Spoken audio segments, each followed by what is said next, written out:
en la estación central donde muchas personas partían. Muchos son destinos sin retorno. Y sus pasillos que llevan consigo las miradas de valor que van quedando olvidadas. Y los trenes que llevaron a muchas vidas a enfrentar el sufrimiento. Dicen que la historia va perdiéndose con el tiempo. Yo me niego a creer eso. Esta estación vio a muchos soldados partir a un lugar desértico y lúgubre. Por patriotismo es lo que me gustaría saber. Estos hombres que pasaron por este lugar, que me gustaría rescatar sus vivencias de muchos que sobrevivieron y dejaron una historia que contar.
Mi padre, ya ex reservista del ejército, se presentó voluntariamente a los centros de reclutamiento para ir a la guerra. Les llevaron a muchos lugares cercanos a la ciudad de La Paz para que se acuerden más o menos cómo es el manejo de los armamentos, porque él ya había sido reservista unos 8 o 9 años atrás.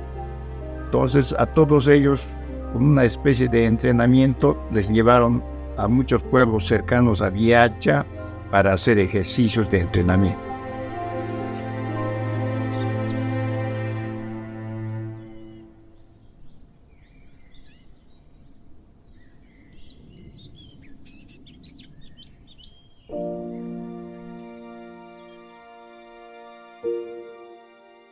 Mi papito ha nacido en 1906.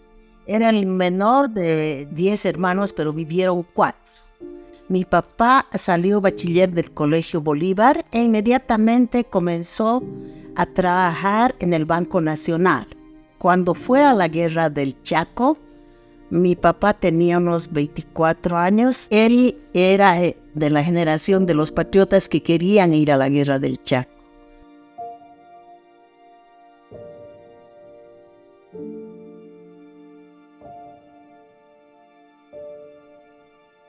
Mi papá estaba en el campo, no sabía manejar armamento. Lo que no sabía manejar armamento, él aprendió inmediatamente en la guerra. Nadie lo ha enseñado, pero él aprendió. Él ha sido herido, así herido en la actividad.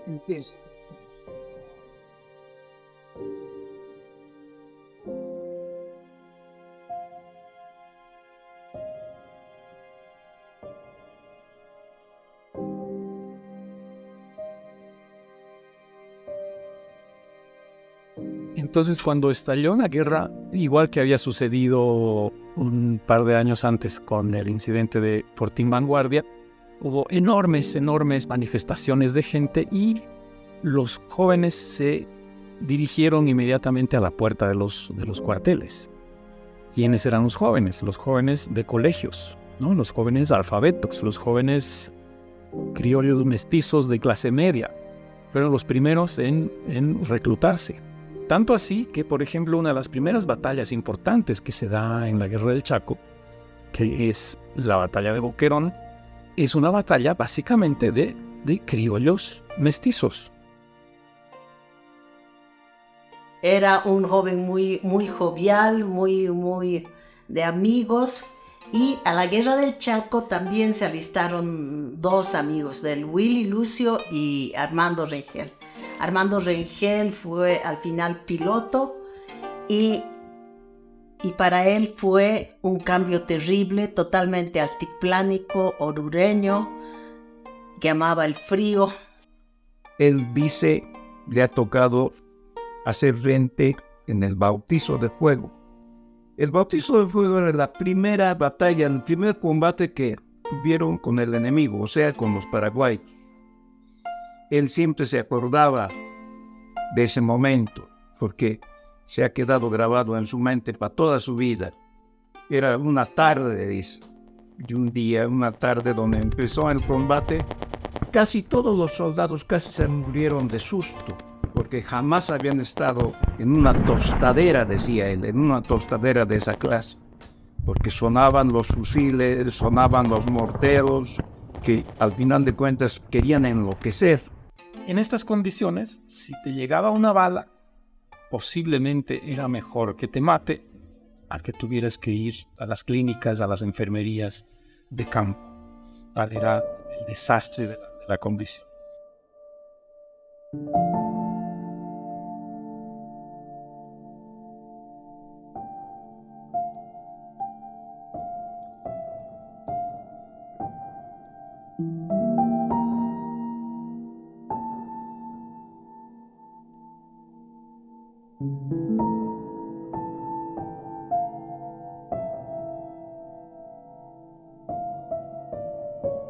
El cambio de clima fue terrible, la alimentación, el calor. Lo único que nos contaba es de las arañas de tamaño apazanca, que parecían las apazancas que eran del tamaño del pollo, y la nube negra que eran los marihuis. Había momentos en que 2, 3 días sin comer, dice, sin tomar un vaso de agua, nos moríamos de sed. El terreno era terriblemente infernal porque hacía una calor horrible, no estábamos acostumbrados a esa temperatura, así que casi todos nos estábamos deshidratando, y peor, como no probábamos alimento varios días, así que flaqueábamos totalmente. Porque no había comida, comían tierra, comían vacas.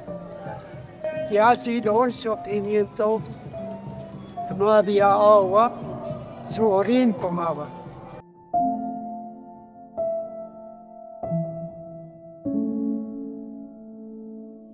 Va a haber literalmente miles de muertos de sed, ¿no?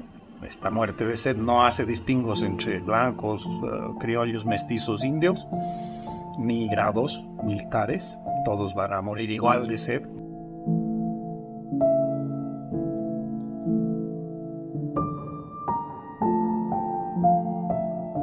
Pero yo me entero de estas, por lo que todos sabían que no había agua, que era terrible el agua y la comida, pero él nunca, a nosotros no nos ha contado nada, era un código de honor no contar nada de la Guerra del Chaco.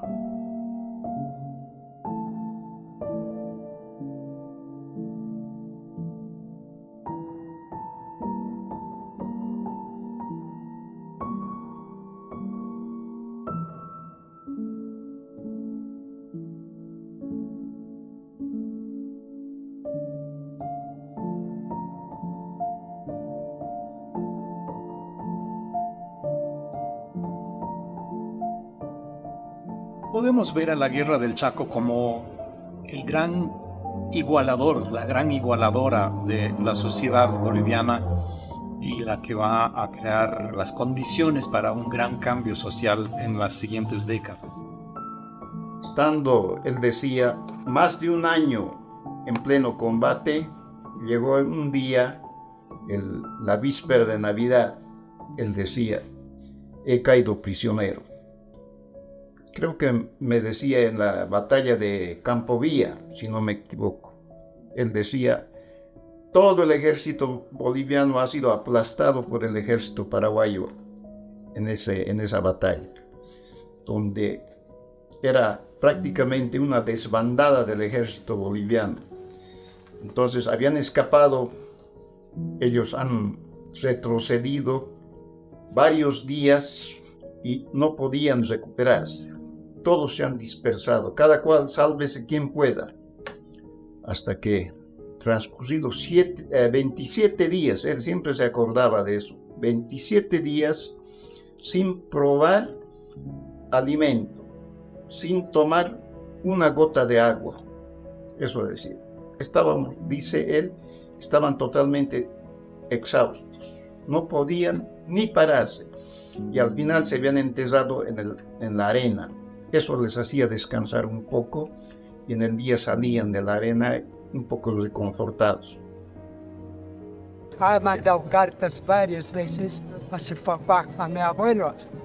Ha recibido cartas que iba a morir. Ha dicho mi padre, le había mandado carta, en eso decía, papá, voy a morir. No voy a volver nunca más, ya no nos vamos a ver. Así decía en la carta. Una noche de esos aparecieron 3 soldados. Habían sido paraguayos y los han tomado prisioneros. Eran jovencitos, dicen los soldados paraguayos. Él siempre decía, si hubiéramos estado en buenas condiciones físicas, los agarrábamos a los 3 soldaditos y los desarmábamos, decía él. Pero no teníamos ni fuerzas para pararnos, así que nos tomaron prisioneros y nos llevaron a un campamento paraguayo.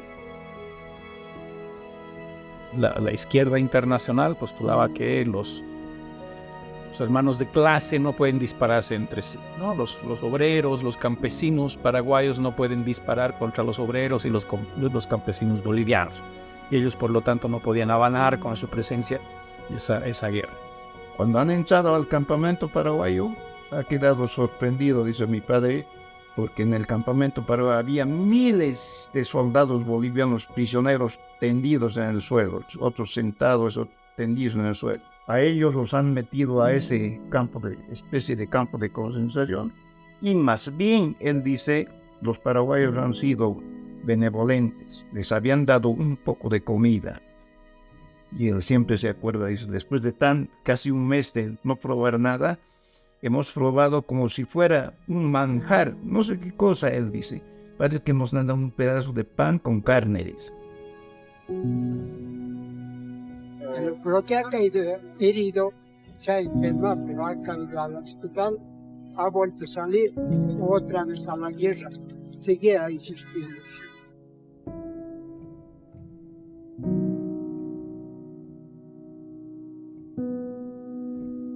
Es la medallita de mi papito, de Benemérito del Chaco. Esta libretita que la tenía él tan hermosa, con su papelito bien forradita, ha sido de los voluntarios que ha querido ir por su propia voluntad y está en la guerra desde el 29 de septiembre del 32. Aquí son las acciones importantes. Loa, diciembre, el 32 Corrales. Estas son las acciones que han sido exitosas. Aquí dice su conducta excelente, comandante de pieza. Y ha sido desmovilizado el 11 de julio del 35. O sea, ha estado desde el primer hasta el último día, mi papito. Tal vez por el tiempo transcurrido hasta este momento, a veces no tenemos muchas fotografías. Tengo una fotografía, esto debe ser una joya. Era una joya para él, porque eran recuerdos del Paraguay. Cuando él era prisionero en el Paraguay, aquí se ha hecho sacar una foto junto con otro prisionero boliviano en la plaza de Asunción, la capital del Paraguay.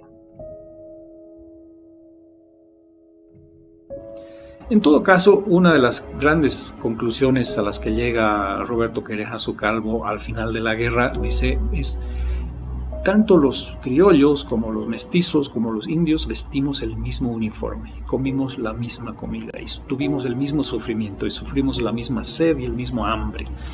Y eso nos hizo vernos a todos en un espejo diferente. Éramos un solo país. Ese fue el gran logro de la Guerra del Chaco.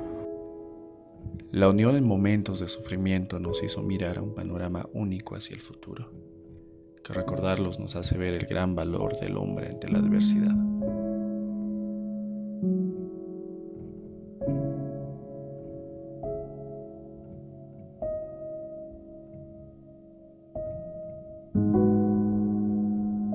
Llegaron a saber del armisticio de la Guerra del Chaco, o sea, que la guerra ha finalizado, la firma del tratado en Buenos Aires, y se han sentido felices.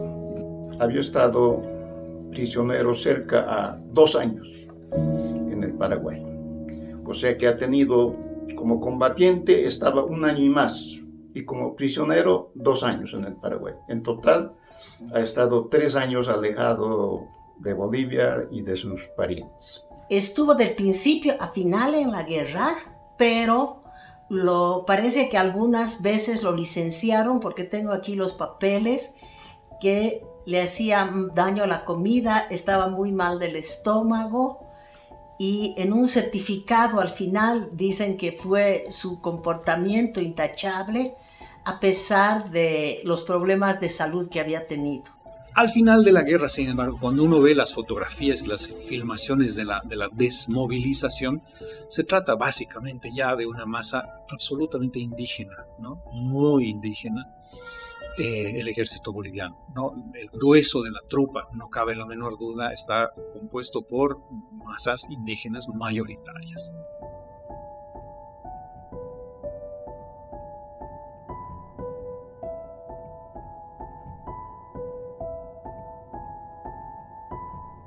Aquí en La Paz los reciben, junto con otros exprisioneros ya. La Paz dice que era una fiesta, la estación del ferrocarril.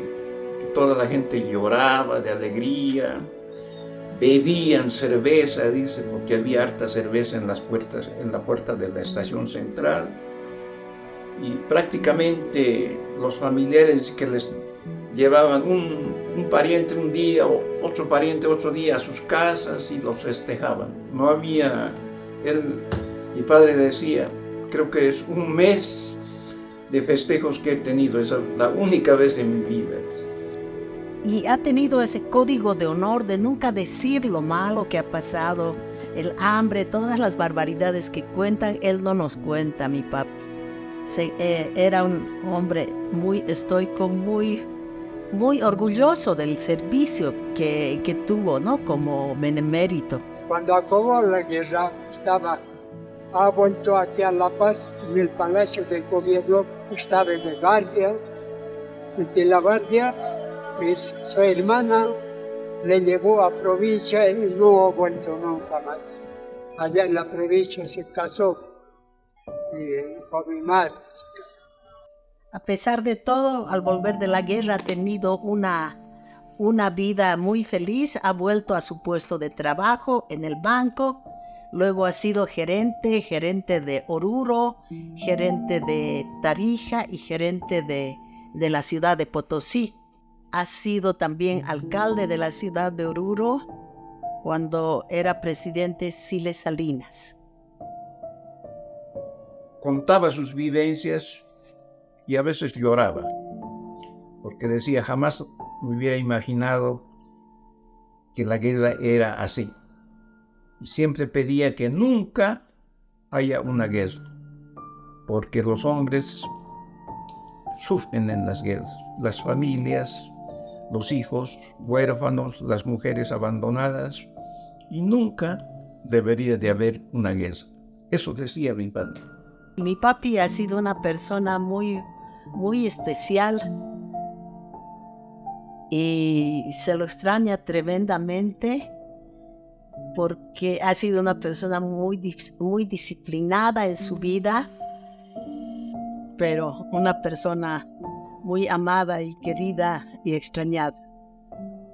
Los combatientes comparten todas estas condiciones de miseria gigantesca. Los habitantes de las ciudades, tan privilegiados ellos en tiempos de paz, comparten la miseria del país en el campo de batalla. Y eso es lo que les va a hacer buscar la igualdad, la equidad y mejores condiciones para todos los bolivianos a partir de la revolución del 52.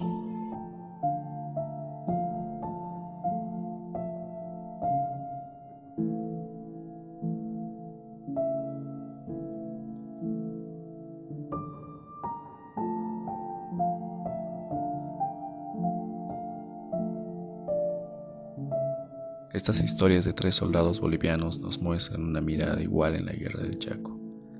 A pesar de las diferencias sociales y raciales en las trincheras, el hambre y la sed forjaron una hermandad entre todos.